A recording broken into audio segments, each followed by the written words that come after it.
Nico Robin's life started as a tragedy, and the entire world, including herself, was convinced it would stay that way until her death, but against all odds, she found her happiness. But how did she do it?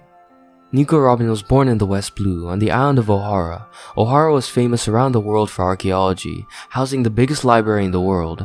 Robin was connected to archaeology from birth, being the child of scholar parents Nico Olvia, as well as an unnamed father who is implied to have died before Robin's birth. But when Robin was just 2 years old, her mother got the opportunity to go on a voyage to uncover the truth of the Void Century, a 100-year block of time completely lost to history, purposely covered up by the world government.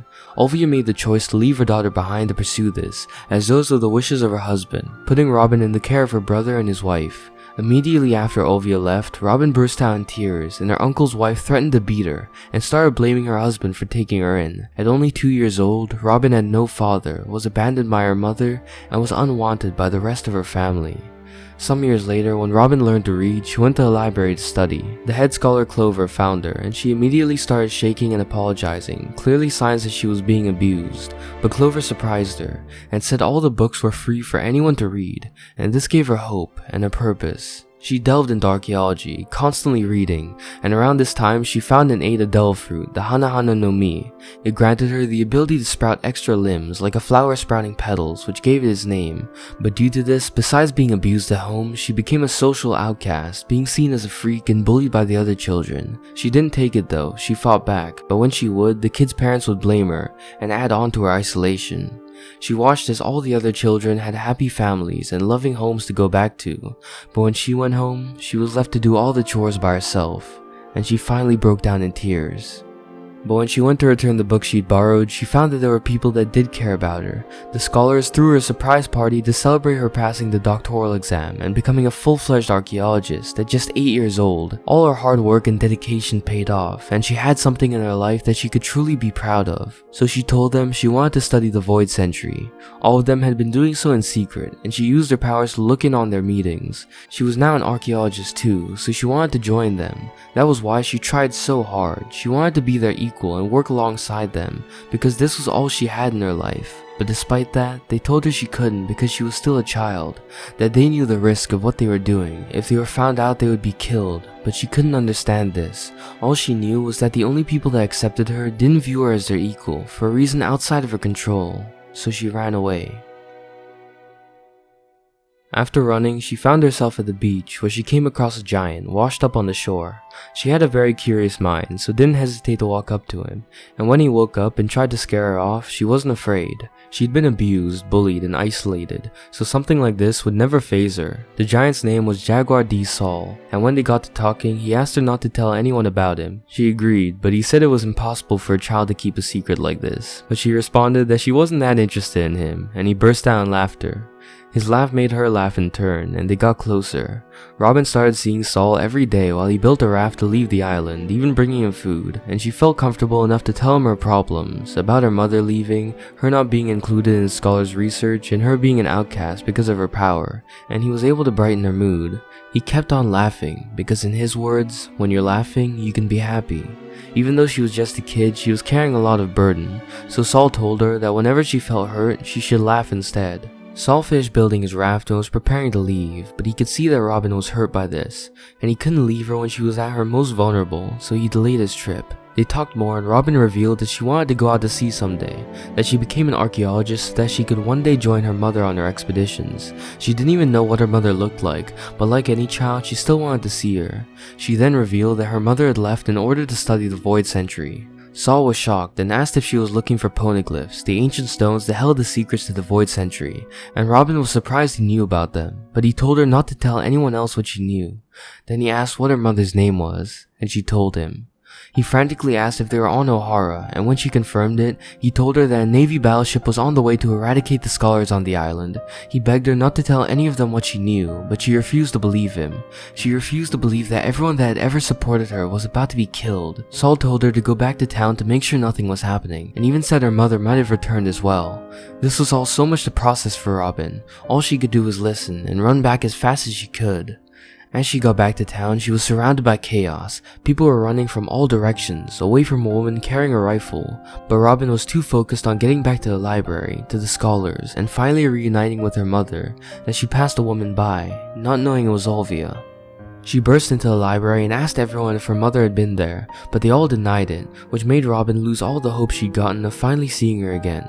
Clover then told Robin to never reveal that she was an archaeologist, and that she would be safe since no one would suspect that an 8-year-old girl was a scholar.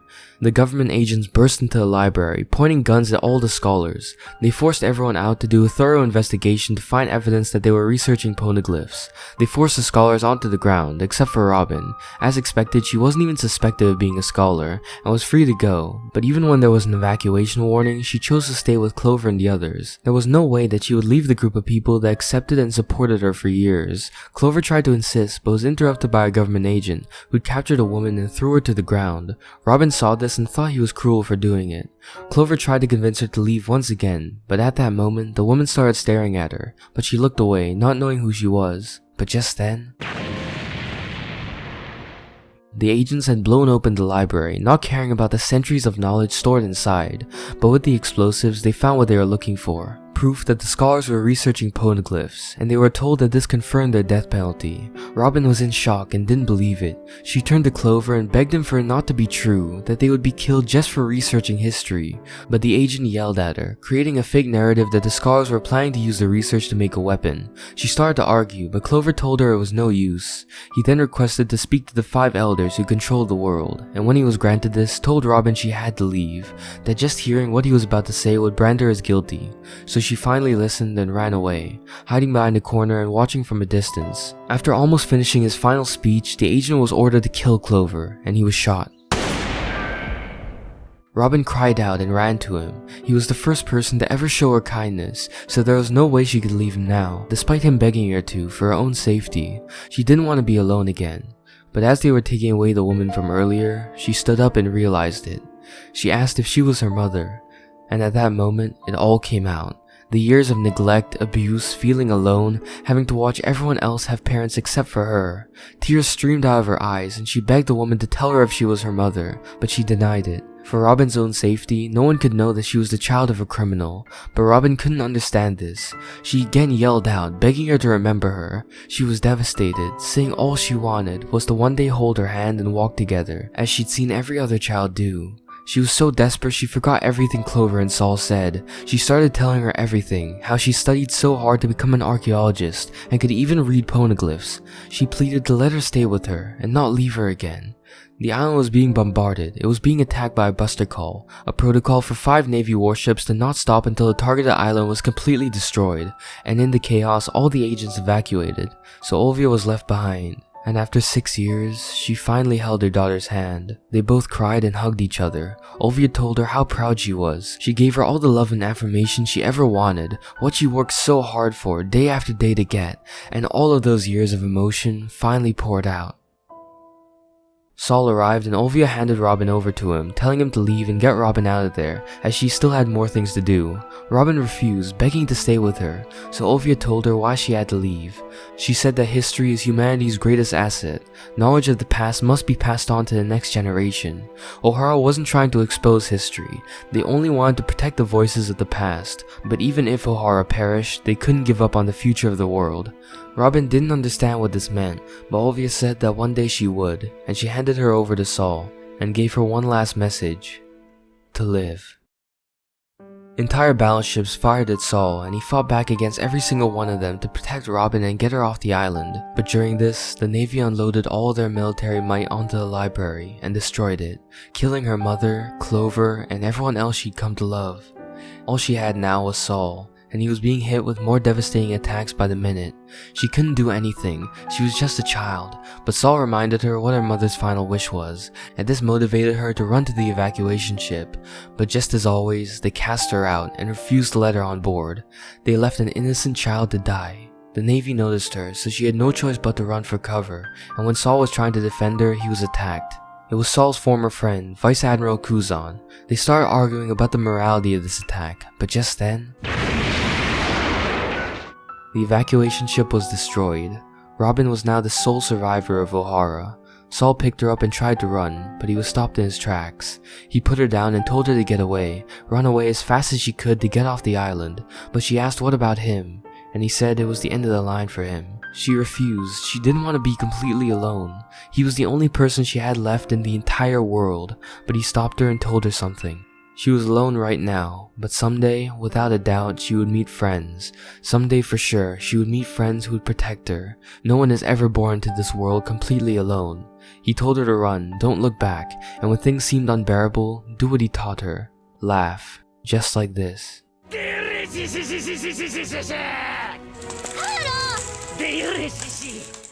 Robin ran to the ocean, but she was met by Kuzan. He had decided to let her leave the island. She was the seed that his friend Saul had protected, and he wondered what she would grow up to be. He put her on a small boat, on course to another island. 8 years old, all alone, about to face the greatest hardships of her life. She was the only survivor of Ohara, and just as Ohara were trying to be the voices for the people of the past who were silenced, now, at just 8 years old, all of the voices of Ohara were on Robin's shoulders. All of that pressure, all of that burden, along with having no one left in the entire world, so Robin did as Saul said.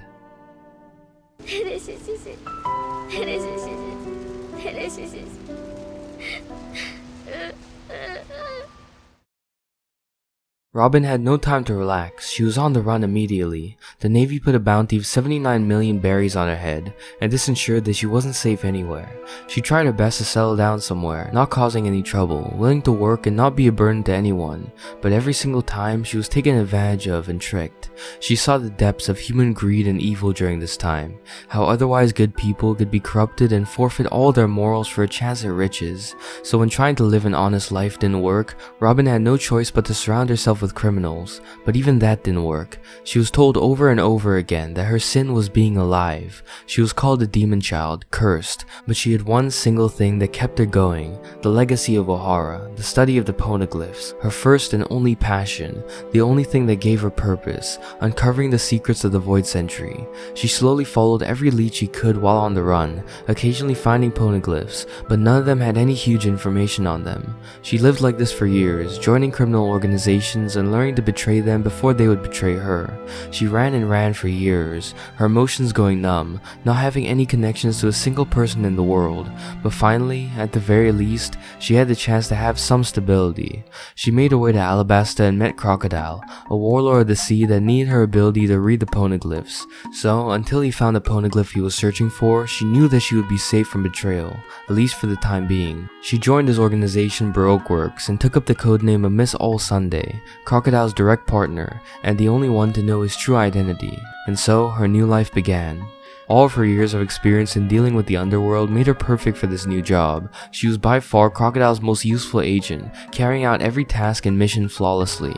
She held this position for 4 years, when one day, while going about her normal business, she was being followed by the Princess of Alabasta, Nefeltari Vivi. She decided to let Vivi follow her, and in doing so, the princess found out the true identity of the Baroque Works president as being Crocodile. Robin then told Crocodile what Vivi knew, doing her due diligence as his right hand, while also secretly plotting against his interests, since she was disgusted by his actions and tried to undermine his plans any way she could, without him finding out about it. She later went to confront Vivi, who'd met up with the Straw Hat Pirates, a new crew that just made it into the Grand Line. Robin destroyed Vivi's guard Igram's ship to keep up appearances, but didn't kill him. She then confronted Vivi and the Straw Hats face to face. She told them that they were en route to Little Garden, and as a result were sailing into mortal danger, so she gave them an eternal log post that would take them to an island one stop away from Alabasta. They of course thought this was a trap, and Robin played along so as to not reveal her true motives. As Crocodile's plans drew closer, Robin probably thought that this group was the last chance for Alabasta's survival, but Luffy was stubborn and destroyed the log post, saying that she wouldn't decide what course they took. So she sailed off, saying they would meet again if the Straw Hats survived. She returned to Alabasta and met with Crocodile, where they started preparing for the final stages of his plan. She made the arrangements he asked for and called the main Baroque Works agents to a meeting. They all arrived at Rain Dinners, the casino owned by Crocodile, where he finally revealed his identity. She was acting as his mouthpiece for all the agents up until now, but with the main operation, which Crocodile named Utopia, finally being in his final stages, Crocodile could now be out in the open. Another reason why Robin was slowly becoming less and less of use to him. He told the agents about his plans to take over Alabasta Alabasta and obtain an ancient weapon. He gave all of them their final missions, but was notified that the Straw Hats had arrived with the princess, so he ordered Robin to have their agents eliminate them. Later, when the agents had Vivi backed into a corner, she was saved by one of her royal guards, so Robin intervened and snuck up on Vivi. She attacked her since she still believed that Robin had killed Igaram back in Whiskey Peak, and she played along, appearing to stab Vivi. Pell was enraged and charged right at her, but she put him down, and it was revealed that she didn't injure Vivi at all and had just played a trick with her devil fruit. But when Pell charged her again, she said she didn't have time, and she finished him with one devastating move. She then captured Vivi, as Crocodile already had the other Straw Hats, and brought her back to Rain Dinners, and it was time for Operation Utopia to begin. Crocodile then left the Straw Hats to die, but they were able to escape and Luffy confronted him for a fight, but Crocodile utterly dominated him, impaling him through the stomach and burying him in the desert, leaving him to die. But Robin, unbeknownst to Crocodile, stayed behind and carried Luffy out of the sand, saving his life. He thanked her, but she asked him about his initial, the Will of D. Her friend Saul had the same initial, and she had no doubt they were connected to the Void Sentry through her study at Ohara and through random poneglyphs she'd found. But Luffy didn't have any answers for her. But just then, Pell confronted her. He had healed up slightly from their last fight and wanted a rematch, but Robin just walked away, telling him to help Luffy. She went to meet up with Crocodile at Alubarna Palace. His plans had gone perfectly, and he was about to kill Vivi to complete his takeover, but Luffy came in and rescued her at the last second. Crocodile was floored at how he was able to escape the quicksand, but he had no time to think as Luffy charged for him, having figured out his weakness, and landed his first blow. They started to fight, and Robin took the chance to free Cobra and tell him to lead her to the poneglyph. She was angry and impatient. She'd waited 20 years for this, her biggest lead on the Void Sentry, her chance to uncover the truth and carry on the legacy of Ohara. While Cobra was taking her to the poneglyph, she was confronted by a group of marines, but she had no time for this. Soon she would be useless to Crocodile, so she had to read what was on the poneglyph and leave as soon as possible. So she had no mercy when dealing with the marines and continued on her way, until what she'd been searching for was finally in front of her. She read all of it, and her heart sank. She asked Cobra if there were any other poneglyphs in Alabasta, but he said there weren't.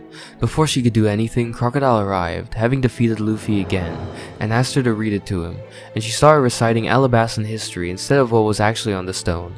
In reality, it revealed the location of one of the 3 ancient weapons, just as Crocodile wanted, but Robin didn't care about that. There was nothing on the Void Sentry or anything useful or important to her, but still she lied to him, as what she did know was that the ancient weapons held untold power, and Crocodile was one of the last people that should have one. Crocodile struck out at her in anger for not telling him what he wanted to know, but she was prepared, having a vial of water, Crocodile's weakness, but he was too powerful. During this, Cobra removed a column from the underground chamber they were in, and it started to crumble, but yet again Luffy arrived, and him and Crocodile fought for the final time. But this time, by the skin of his teeth, Luffy was able to win, but he was poisoned by Crocodile's hook and was gonna die from it, but Robin had the antidote, having it ready just in case. Cobra asked her why she lied about the poneglyph, and she told him she had no intention of letting Crocodile have it. So Cobra asked her why she'd come, and she told him that she'd been looking for the real poneglyphs, the ones that reveal the true history of the world. But with this one being her last lead, she had no more hope. She said she had nothing else to live for, and might as well die right there. She was tired of everything. She'd been on the run for 20 years, since she was a child. She'd spent all those years scared and alone, having no one in the entire world, and now, losing her only purpose for living, she had nothing. Too many obstacles stood between her and her dream, so she was resigned to die. But at that moment, Luffy woke up and picked up her and Cobra. She tried to argue, saying she didn't want to live anymore, but Luffy didn't care, and just as she'd saved him, now he saved her. After everything was over, she snuck onto the Straw Hat ship, and when they left Alabasta, she revealed herself. They were all shocked, with all of them, except for Sanji, being instantly distrustful, but she said she wanted to join their crew. She explained why she got on board, that she wanted to die but Luffy saved her, so now he had to take responsibility by letting her on his ship, and he agreed. She was quickly able to charm and win over all the Straw Hats. Over the years, she developed skills of manipulation. They were necessary for her to survive, so she was able to instantly pinpoint what would win over most of the Straw Hats, not with any malicious intent, but just to make her new life on the crew start as smoothly as possible. Robin had no expectations, no direction. She'd wanted to die back in Alabasta, but now that she was alive, she decided to make the most of the situation and go with the flow, fully integrating herself into the crew and seeing what would come of it. Things took a turn almost right away when a massive ship fell from the sky, almost crashing into them. After this, Nami noticed that the log post was pointing directly up. She thought it was broken, but Robin said it wasn't. The magnetic field of another island had made their log post switch, which could only mean one thing.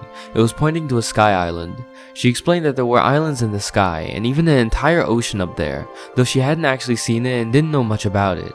Nami still thought that the log post had to be broken, but Robin warned her, no matter what, you can never doubt your log post. There will always be an island wherever the needle points. She'd been traveling and navigating the Grand Line all by herself for years, and this was the most fundamental truth that she'd learned. Robin then got into her element, using her archaeological expertise to examine the remnants from the ship that fell earlier, and she was able to discover that the ship and the remains of its inhabitants were 208 years old. Luffy also found a map on the ship, a map of a sky island named Skypiea, and after a lot of things happened, they were able to find a way to get there. It was the moment of truth. Either they would reach Skypiea or would crash back down to the ocean, and their gamble paid off. The Straw Hats, as per usual, found themselves embroiled in a war to save the local population of Skypiea. During this, Robin found the ruins of the ancient city of gold, Shandora, and inside found a poneglyph. When Robin deciphered it, she found a lead on a real poneglyph that would reveal information on the Void Sentry. She assumed it was with the Golden Bell that the Golden City was famous for, but when she went to where the bell was meant to be, it was gone. She then went around investigating the ruins and discovered tracks suggesting that things had been moved from the city recently. Before she could wonder who had done it, she was confronted by Enel, the leader of Skypiea, who had been terrorizing the local population for years. He was the one that had been inside the ruins, and what he took were the vast amounts of gold that the city was famous for. She asked if he also took the Golden Bell, but he didn't have any idea about it, so she assumed the bell didn't make it up to Skypiea when the city of Shandora was brought there. But Enel said it was, that there were legends 400 years ago that a bell was ringing in the sky. This gave Robin hope that the poneglyph must have been up there as well. Enel proceeded to go on a rampage and threatened to destroy Skypiea, so Robin tried to use her manipulation skills to convince him otherwise, but he saw through it, and showed no mercy, electrocuting her. She regained consciousness when she heard Luffy's voice and told him that Enel had taken Nami and that he planned to destroy Skypiea. And with this information, Luffy went to confront Enel. After a hard-fought battle, he defeated him, slamming him into the Golden Bell, which was indeed in the sky this entire time. After the battle, Robin got a chance to read the poneglyph attached to the bell, but yet again it only had information on an ancient weapon, and she turned away, uninterested. She wasn't as heartbroken as she was in Alabasta, as she already came to terms with her dream being hopeless, but someone pointed out that there were more carvings. Robin was shocked. The Pirate King had been to Skypiea, found the bell that had been missing for 400 years, and somehow carved a message in the same language that the poneglyphs were written in. This made Robin realize something. There were two types of poneglyphs, ones with information, and ones that revealed the location of other poneglyphs. This was one with information, and with Roger saying that he would guide it to its end, Robin understood what he meant. She realized that by connecting every poneglyph that had information together, it would form the real poneglyph that she was searching for. For the first time, her goal wasn't foggy and mysterious, it was now clear. She had to guide all the poneglyphs she'd found so far to the final island, as Roger had done, and there she would find the true history of the Void Sentry. Robin was uplifted, feeling a greater sense of purpose than ever before, and with that, the crew left Skypiea, heading for the next island. They landed on Long Ring Long Land, where they fought a Davy Bag fight, a competition between pirates against another crew. They ended up coming out on top and were preparing to leave the island, when they suddenly encountered someone. Kuzan, who was now known as Navy Admiral Aokiji, a horrific reminder of Robin's past. Just seeing him made her lose her balance, falling down and breathing heavily. All of her trauma forced his way back to the front of her mind, and she could hardly move. She revealed his position to the Straw Hats and told them that he was considered 1/3 of the Navy's ultimate military force. They were all on edge, but Aokiji insisted that he wasn't there to capture them. He just came to verify Robin's whereabouts. He had been keeping tabs on her ever since Ohara, and after she disappeared from Alabasta, just as he thought, she joined the Straw Hats. Aokiji then demonstrated his powers by freezing over an entire ocean to allow people who were on Long Ring Long Land to make it over to the next island, and after that he was preparing to leave, but after giving it some thought, decided that he might have to kill them after all. He said that they had the potential to become dangerous in the future, and one specific reason for that was Robin. He said that her bounty represented the danger she posed to the government, and that was why she got such a huge one when she was only 8 years old. He started describing her years on the run, how she betrayed and used people.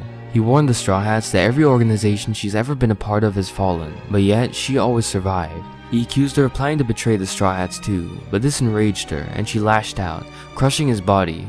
but since he was a Logia, he regenerated with no injuries. He then went on the offensive, but Zoro, Sanji, and Luffy stepped in to defend Robin, but they were quickly immobilized by Aokiji's ice powers. He told Robin she'd found some fine comrades, but she was the same as always, but she denied it. Before, she wouldn't have cared about this accusation. In every organization she'd been in, it was kill or be killed, betray or be betrayed. But with the Straw Hats, it was different. They were the first people to truly accept and care for her in over 20 years, and she didn't dream of betraying them. Aokiji then leaned in and froze her completely. She was able to be thawed out and regain consciousness, but that night she couldn't sleep, thinking about everything that happened as well as her past, the peace that she experienced with the Straw Hats, even being able to get back her hope of accomplishing her dream. All of that was slowly crumbling. But the next day, she came out onto the deck and put on a smile, acting like everything was alright so the crew wouldn't worry. And so, they carried on to the next island, the city of Water 7. They chose this island because it was famous for its shipwrights and they needed to have the Going Merry repaired. When they landed, Robin walked around the city with Chopper. They came across a bookstore and Chopper wanted to go in, but as she was about to follow him, she was passed by a man in a mask who said he was in CP9. Cypher Pole Number 9 was a secret government organization focused on espionage and assassination. Robin followed the man and he gave her a mission to confront the mayor of Water 7 Iceberg. She went along with it and snuck into his room with the agent, and he was shot 5 times. He survived but remembered the attack and said it was the Straw Hats who attempted to kill him, since all he saw was Robin's face, as the CP9 member was wearing a mask. The news spread all across the city, and the Straw Hats, of course including Robin, were targeted, but she was hidden with CP9. They told her she did well in her mission, but that night was what was truly important. The first time was a warning, but now they intended to break into Iceberg's mansion again to steal something. But before this, Robin went to meet with Sanji and Chopper. They said that everyone on the crew was worried about her and told her to come back with them. But she said no, she wouldn't be going back to the crew. Sanji thought it was because there were lies spread about her breaking into the mayor's mansion, but she said it was all true. She told them that there was a darkness inside her that would someday destroy them, mirroring Aokiji's warning to them. They begged her for answers and to just come back with them, but she said they would never meet again, and thanked them for the kindness they showed her, then disappeared. Her and CP9 broke into the mansion as planned, and by creating distractions got alone with Iceberg again. They shot him so he wouldn't be able to move, and were waiting for the signal that their partners had stolen what they came for, blueprints to one of the ancient weapons. And after that, they would be free to kill Iceberg. The CP9 member left Robin with Iceberg to finish this mission, and while they were alone, Iceberg tried to distract her with conversation while he pulled out a gun, but she was experienced enough to anticipate this. He wanted to kill her, because being the only person alive that could read the language of the poneglyphs, she was the only one who could activate the ancient weapons. He said that no matter what her motives were, the ancient weapons would lead to the destruction of the world, but she said he didn't know her at all, that she only wanted to research history. But he didn't want to take that risk and tried to kill her, so she responded by using her fruit to restrain him and point her own gun at him. But he told her that the blueprints CP9 were stealing were fake. They realized this and all started rushing back to his room. While they were on their way, Iceberg said that if she was finding poneglyphs and helping the government, he had to stop her. But she said again she was only trying to learn history. But he said that was no excuse, even if she didn't have evil intentions. If her desire to know history led to the destruction of the world, she had to die then and there. He said that she saw what happened to those at Ohara, and yet still wanted to chase after history. But this drove her to pure anger.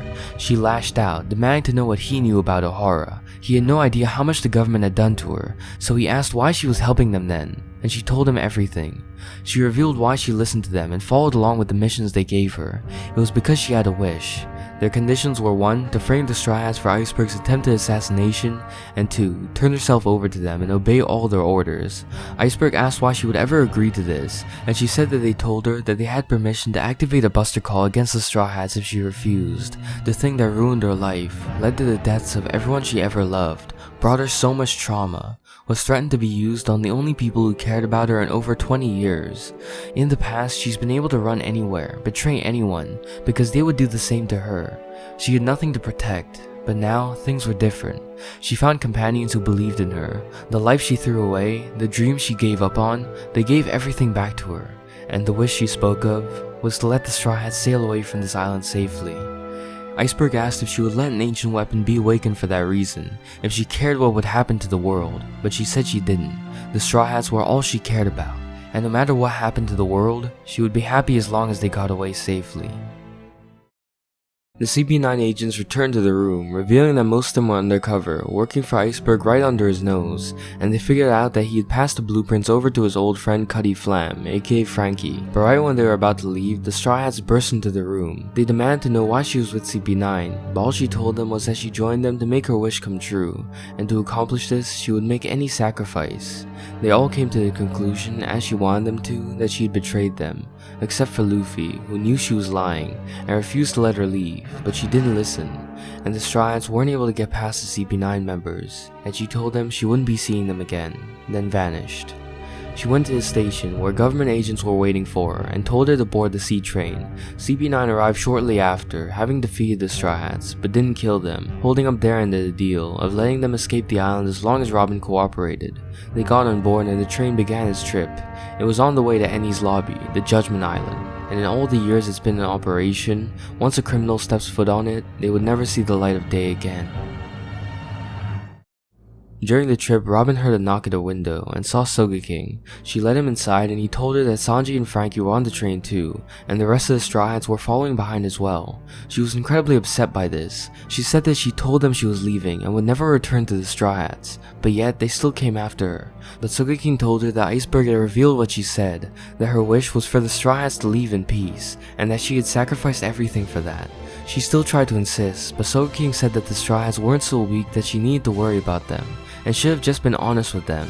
But now that they knew the truth, they would follow her to the ends of the earth to rescue her. Later, when Sanji and Frankie made themselves known and caused chaos on the train, Robin went to see them. She tossed Sogeking back to them and was frustrated that they wouldn't listen to her, but Sogeking threw a smoke bomb and grabbed her, while the others detached the train car, but it was hopeless.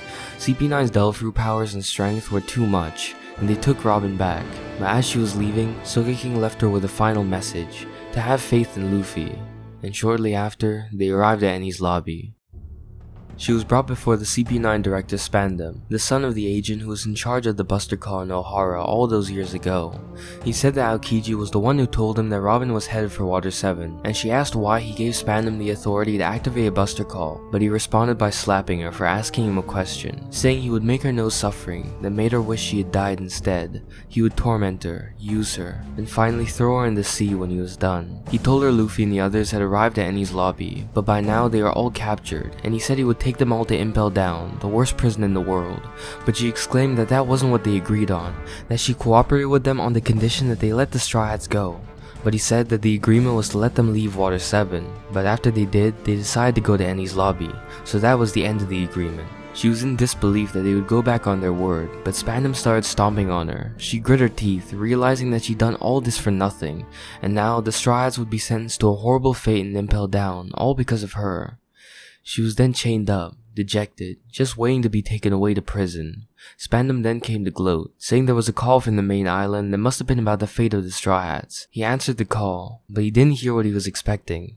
60 pirates had invaded Enies Lobby and made it all the way to the edge of the main island, and the casualties were over 2,000 guards, 1,000 of which were defeated by Luffy himself, who was now missing.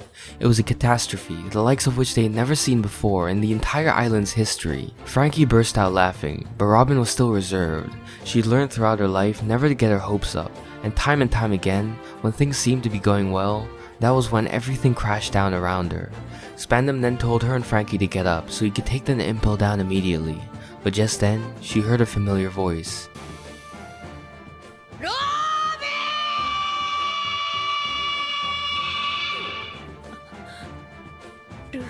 But Robin still had no hope, and Frankie said that she was still running from something. He used an ability to blast them through the walls of the building, and now she was face to face with Luffy. She still said that she wouldn't come back to the crew and pleaded with him to leave, saying she didn't want to see their faces, desperately trying to get them to safety. She demanded to know why they came to save her and that she just wanted to die. But her captain was stubborn. He said that they were all there and that they would save her, and said to leave the rest to them. Spandam threatened to activate the Buster Call, and all of her trauma resurfaced. She explained to the Straw Hats the horror of the Buster Call, how everyone she'd ever known was taken from her, and now that very same attack was aimed at them, her friends, the friends that Saul had spoken of, that she finally found. The more she wanted to stay with them, the greater the risk they would face from her destiny. No matter where she went, an unshakable foe followed her. The entire world was her enemy. She had involved them twice already, and no matter how kind they were, someday she would become too much of a burden, and they would betray her, just like everyone else. That was her greatest fear. That was why she didn't want them to rescue her. If she was destined to someday anyway, she wanted to die there, to finally put a stop to all of her endless suffering. Spandam pointed to the world government flag and said that was the organization that was after Robin. The entire world was against her, but Luffy responded that now he finally understood who her enemy was, and ordered Sogeking to shoot through that flag.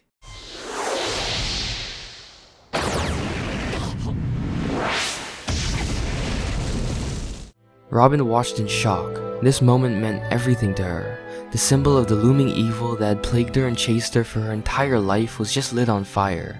Her friends proved that they were willing to fight the entire world for her, and they would never betray her. Luffy yelled out that he still hadn't heard it. He needed to hear her say that she wanted to live.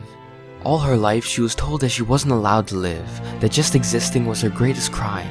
She didn't think she could wish for it. No one allowed her to wish for it. But if it was really okay to make that one simple wish, she said she wanted to live. She wanted them to take her out to sea. She wanted to have what everyone else had, which she didn't, ever since she was born. She wanted a family, and the Straw Hats gladly accepted.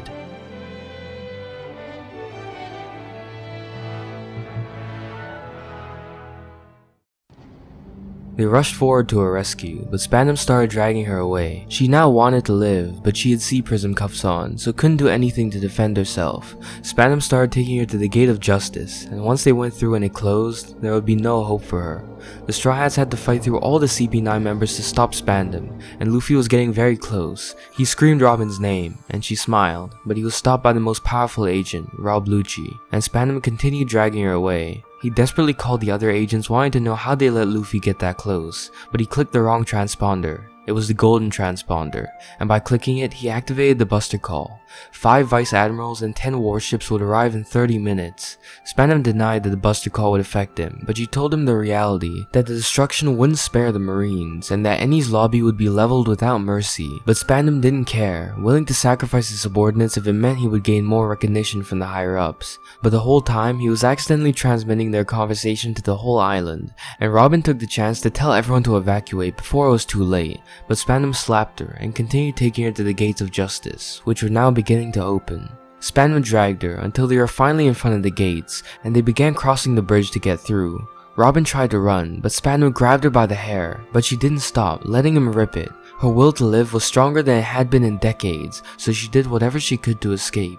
But Spandam slammed her down on the edge of the bridge. He tried to pull her up, but she bit into the stones so hard her teeth bled. She was now so afraid of dying. She finally had something worth living for, a bright future with friends who loved her unconditionally. All she had to do was hold out a little bit longer, and everyone would come to save her. But she collapsed, with blood pouring out of her mouth, and Spandam started dragging her across the bridge, but she refused to even stand anymore, delaying things as much as possible.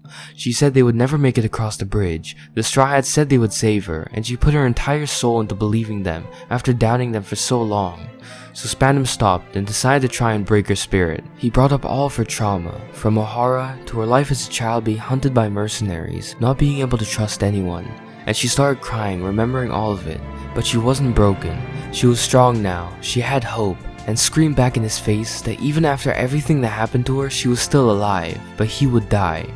But at that moment, Frankie appeared and triggered a landmine that Spandam set, getting hit by the full brunt of the explosion. She was distraught. He'd come to save her, but now he was gravely injured. She begged for it not to end like this, as they were steps away from getting through the gate, but at the last moment, Spandam was shot.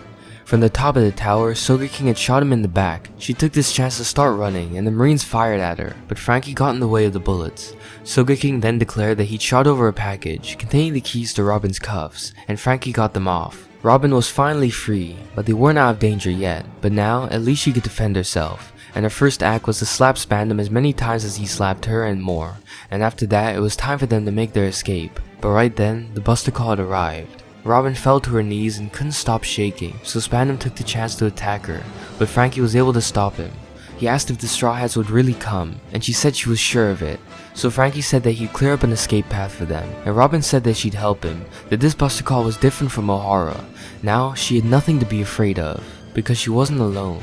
They and the Straw Hats were able to steal a ship. They embraced Robin, and finally they were all reunited, except for Luffy, who was still fighting. But in the end, he was able to defeat Rob Lucci. He yelled to Robin at the top of his lungs that they would all go back together.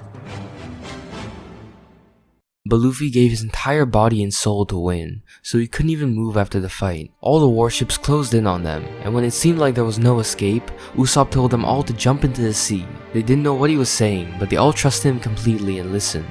And when they all jumped off, they fell into the Going Merry. And now, finally, after everything, it was time for them to leave. Spandam started yelling in frustration, but Robin responded in the most satisfying way possible. A few days later, the crew had a celebration, and while Robin was watching from afar, a familiar voice told her to listen, and she froze. Aokiji asked her why she didn't run away like she always did, and she responded that she already told him it was different this time. She couldn't abandon them.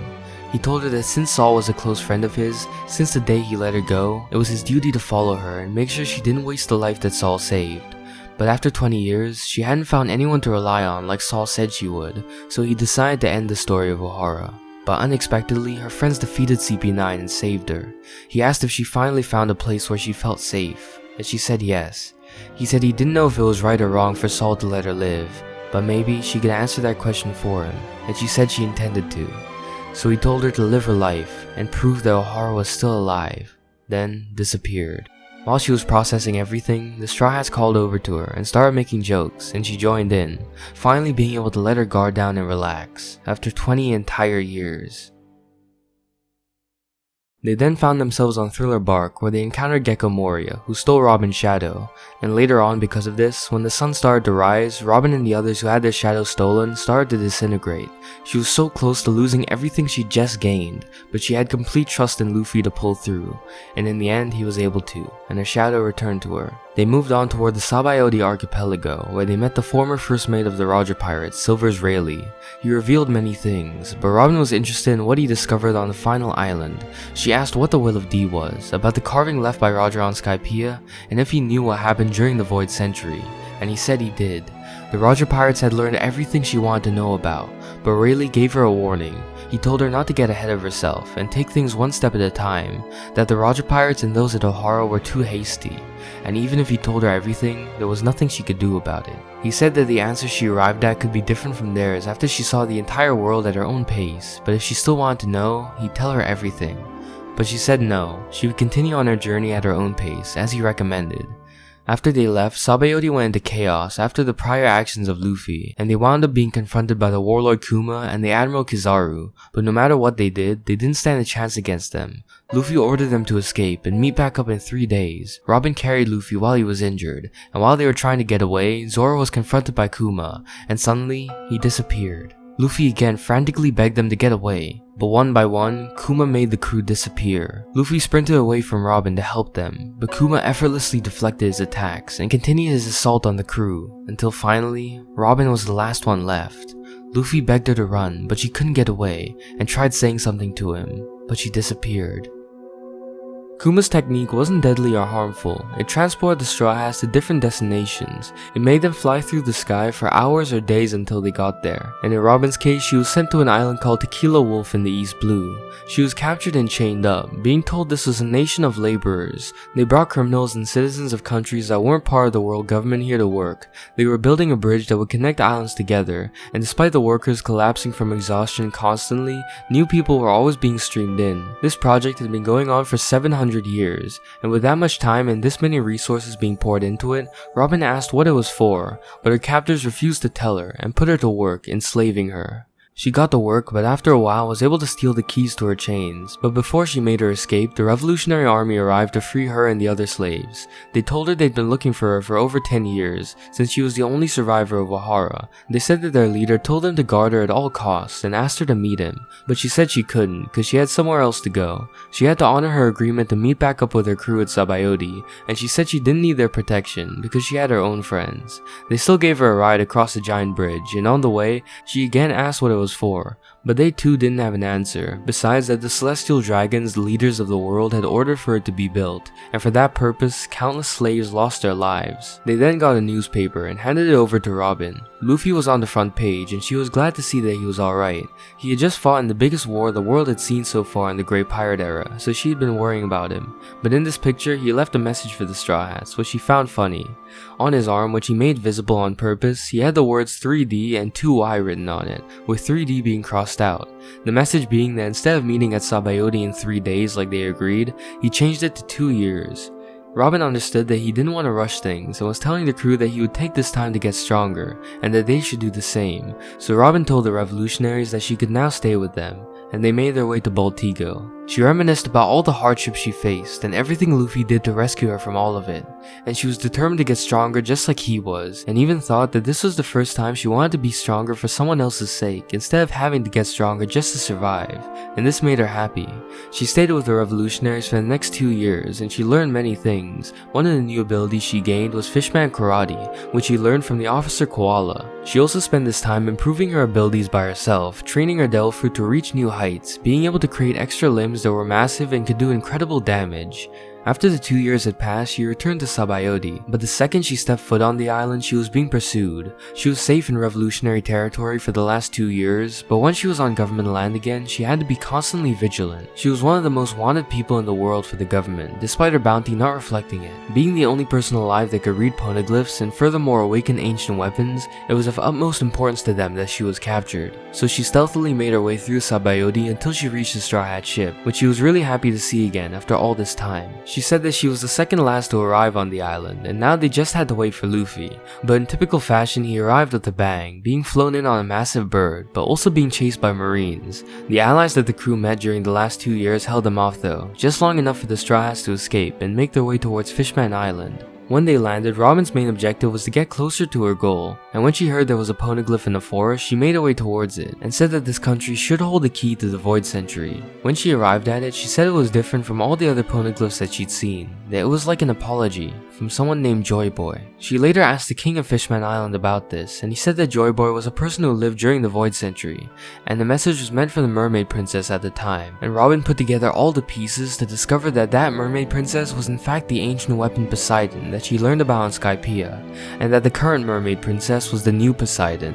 So, Robin had learned information on 2 of the 3 ancient weapons, Pluton, which she read about in Alabasta and learned more about at Enies Lobby, and now Poseidon. But she still had a long way to go, barely having anything on the Will of D or the events that happened during the Void Century. But as Rayleigh said, they should explore the entire world before learning the entire truth of it, to get a proper perspective. And Robin was doing this, following her path one step at a time.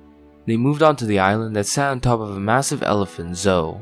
There they found a poneglyph, but this one was different from any other she'd seen. It was bright red, and she was told it had a different use from the others. She deciphered it and discovered that it revealed a location. This blew her mind. There weren't just 2 types of poneglyphs like she originally thought, but there was a third. She was told that these were called road poneglyphs. There are 4 in the world, and when combined, they revealed the location of Raftel, the final island. One of them was here, another was missing, and the other 2 were in the possessions of the Emperor's Big Mom and Kaido. But Robin was warned that when the time came, everyone would be after her, since she was the only person alive that could decipher these poneglyphs. But she simply responded that she had strong friends that would protect her. Many things happened after this, but how things turned out was that the crew would split into 2 groups, one heading for Big Mom's territory and the other for Kaido's territory, the country of Wano, and Robin was in the latter group. Her mission, along with the others that went to Wano, was to disguise herself and blend in. Since Wano was a closed country, despite the Straw Hats being a world-famous crew, the local population had no clue who they were, so it was quite simple to integrate herself. After a while, the other group of Straw Hats arrived, having gotten a copy of Big Mom's road poneglyph, so now it was time for Kaido's. After making preparations, they raided Kaido's base in Onigashima. Robin and the crew battled through countless pirates, but while fighting, she heard an announcement from the speakers. It was Sanji, begging her to save him. She immediately rushed to his location and slapped his captor. She told the woman that she knew this was a trap, but it wouldn't be so easy to capture her. She said she spent half her life in bad organizations, so seeing her friends mistreated brought the devil out of her.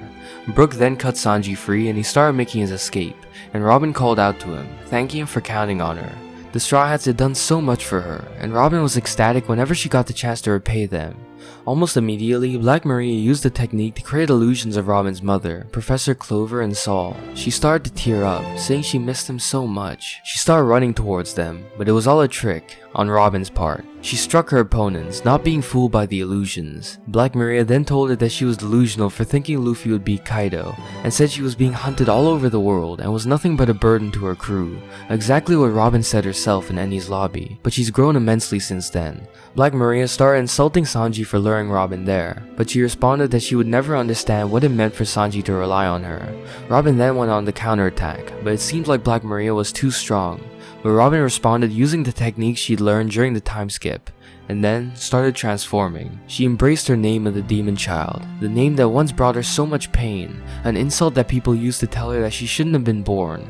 She reclaimed it and modeled her most powerful attacks after it, using this persona of a devil to protect her friends. And with that, Black Maria was defeated. But now it was time for them to find it, Kaido's road poneglyph. But first, Robin was approached by the former shogun of Wano, and she asked him about Pluton. All the way back in Alabasta, she'd read that his location was in Wano, and he confirmed that was true. He then took her down a secret passageway down hundreds of meters below the surface, and there they found it, the road poneglyph. They now had 3 out of the 4 that they needed to find the final island's location, where Robin could finally discover the truth of everything that the scholars of Ohara died for.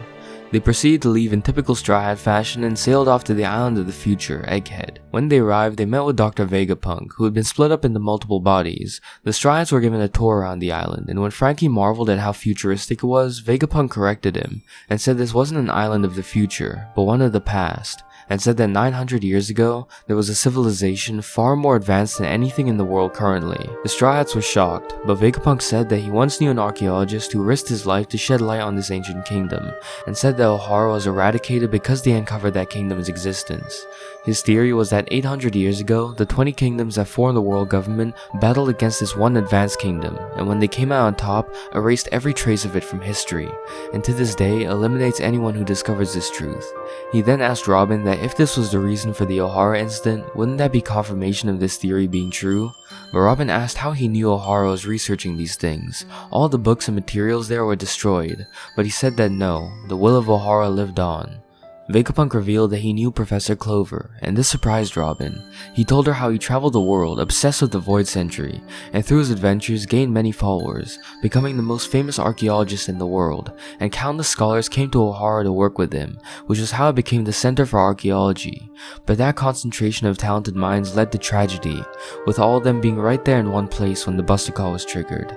Some months after the incident, Vegapunk went to the ruins of Ohara, but he was shocked to see that the lake at the center of the island was filled with books. Robin didn't see it, but when the library was set on fire, the scholars used their last moments saving all the research and books they'd gathered. They gave their lives for the hundreds of years of knowledge collected in Ohara. The Marines that saw the books didn't realize their value and left them there. Ohara had won in the end. This was her mother's duty that she stayed behind for. She said Robin wouldn't understand until she was older, and now, she finally did. Tears poured out of Robin's eyes, finally connecting everything.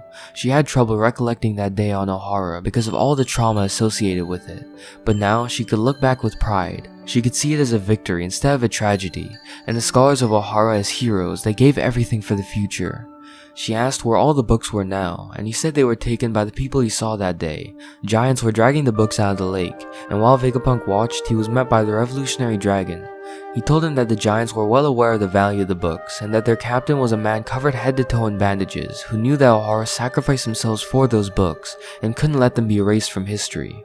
And Dragon said that the will of Ohara wouldn't die with Clover. Vegapunk then said that he traveled to Elbaf, where the books were taken, and he was allowed to read all of them.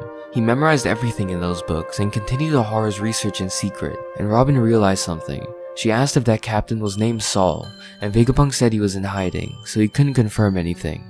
But Robin took that as her answer. She cried tears of joy, and thanked him for not letting Ohara's sacrifice be in vain. Robin felt so many things, but one of them was a burden being lifted off her shoulders. All this time, she thought she was the only person alive that had to carry the will of Ohara on her shoulders, and that all the people she loved would be silenced if she failed.